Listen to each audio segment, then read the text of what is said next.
পুৰুষতকৈ নাৰীৰ এই ইচ্ছা বেছি, নিজকে নিয়ন্ত্ৰণ কৰিব নোৱাৰে। চাণক্যই তেওঁৰ নীতিশাস্ত্ৰত নাৰীৰ ইচ্ছাৰ বিষয়ে উল্লেখ কৰিছে। পুৰুষ মহিলাৰ তুলনা কৰি চাণক্যই তেওঁলোকৰ অনুভৱৰ কথা তেওঁৰ নীতিত কৈছে। কি কি কথাত পুৰুষতকৈ নাৰীৰ ইচ্ছা বেছি জানো আহক।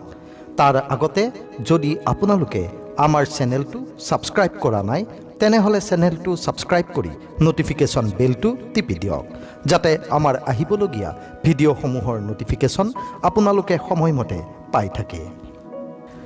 নাৰীৰ লাজ পুৰুষতকৈ 4 গুণ বেছি।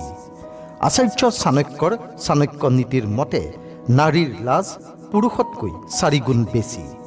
নাৰীৰ ইমান লাজ আছে যে যিকোনো কথা ক'লেও বহুবাৰ চিন্তা কৰে। নাৰীৰ সাহস পুৰুষতকৈ 6 গুণ বেছি। চাণক্য নীতিৰ মতে মহিলাসকল আৰম্ভণিৰ পৰাই সাহসী। একে সময়তে মহিলাৰো সাহস পুৰুষতকৈ 6 গুণ বেছি।